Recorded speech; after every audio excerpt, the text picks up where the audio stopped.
tous et bienvenue dans cette nouvelle vidéo. Je suis Lucie Castel /Oren Miller et je suis autrice professionnelle. Donc aujourd'hui, dans cette vidéo, je voudrais aborder un sujet qui fâche, à savoir les critiques.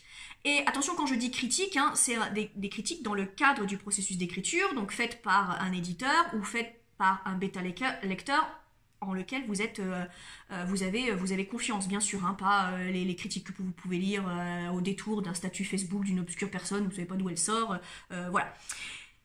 Pourquoi est-ce que je parle de ces critiques? Parce que quand vous envisagez de faire de l'écriture votre métier, il va falloir que vous composiez avec le retour de professionnels.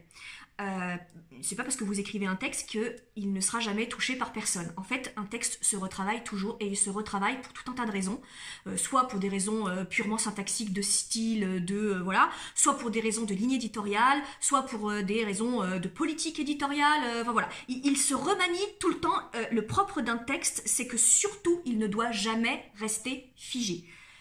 C'est comme les requins, si ça bouge pas, c'est mort. Donc, le manuscrit, c'est pareil. Donc, ça doit forcément évoluer, bouger, etc., etc. Mais alors, du coup, jusqu'à quel point, en fait? Et c'est la question que je voudrais aborder aujourd'hui dans cette vidéo, c'est quoi faire de ces critiques? Où elle est la limite? À partir de quand vous acceptez ces critiques et à partir de quand vous vous dites, ces critiques-là, en fait, si je les applique, elles vont dénaturer l'intention de mon texte. Et donc, qu'est-ce que je suis prêt à faire comme concession?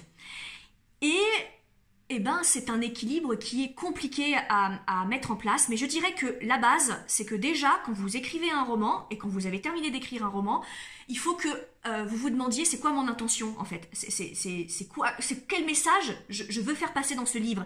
Quelle thématique, quel enjeu je veux aborder? Et cet enjeu-là, je reviens pas dessus.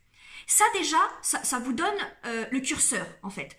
Parce que vous savez que si la critique en question vous demande de bouger cet enjeu, de bouger cette intention de départ, alors vous pouvez très bien accepter de le faire, évidemment, mais que vous sachiez pourquoi vous acceptez de le faire. Mais surtout, ça vous donnera des arguments pour vous dire, non, cette critique-là, elle touche à mon intention. Et si j'ai voulu écrire ce roman, c'est parce que je voulais passer ce message-là, que je voulais traiter de cette thématique-là, et pas autre chose. Et je vais vous donner un exemple tout à fait concret qui m'est arrivé.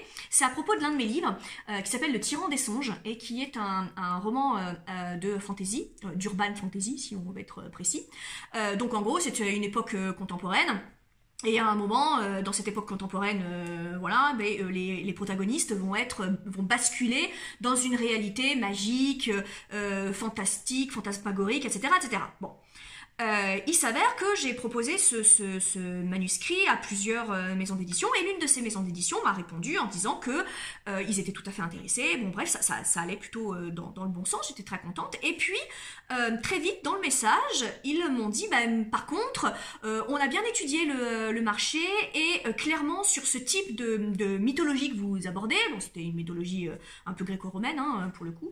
En fait, quand on regarde les gros succès récents, c'est quand même mieux si ça se passe au 19e, beaucoup, et si ça se passe non pas à Londres, parce que j'avais décidé que ça se passait à Londres, mais plutôt à Paris. Donc plutôt Paris 19e, parce que voilà, les derniers romans qui sont sortis dans cette thématique-là ont plutôt cartonné. Donc voilà, ce serait cool de le refaire comme ça. Et là, j'ai dit non. Et la critique était pourtant, là je parle de critique constructive, pas comme je le dis dans une précédente vidéo, repassez votre bac mademoiselle. Donc elle se tenait, je veux bien l'entendre pour le coup. Mais là, j'ai fait le choix de dire cette critique-là, qui se tient, elle n'engage que la personne qui l'a fait, mais enfin bon, elle se tient, mais je refuse de l'appliquer parce que elle dénature l'intention que j'avais eue dans ce livre. Et si je l'ai écrit à l'époque contemporaine, c'est parce que, bien sûr, je voulais cette liberté que me donne l'époque contemporaine, notamment pour les punchlines. Et la punchline, elle sera pas la même quand vous placez le roman et que vous faites un roman historique. Alors même s'il est fantastique, n'empêche qu'il a une base historique.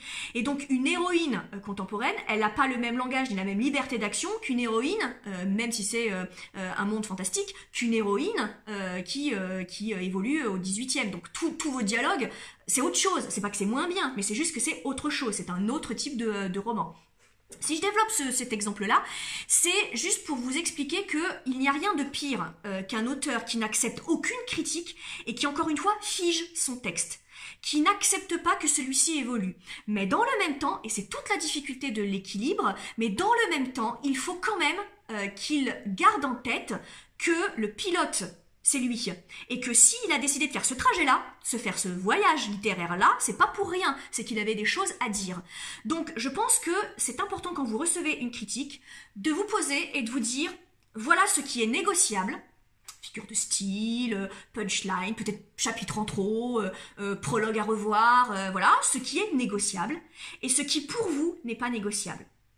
Voilà. Et ça, c'est au fur et à mesure que vous développerez les techniques, que vous connaîtrez votre plume, que vous connaîtrez votre travail et dans votre processus d'écriture et que vous aurez confiance en la personne qui vous critique, essentiellement votre agent littéraire, votre correcteur ou votre éditeur, que la confiance s'installera, où là du coup, c'est vous qui finirez par placer cette limite entre ce qui est de l'ordre de « ça va enrichir mon roman forcément parce qu'il bouge, il s'enrichit de l'autre » et ça va être la catastrophe parce que ça dénature mon projet littéraire.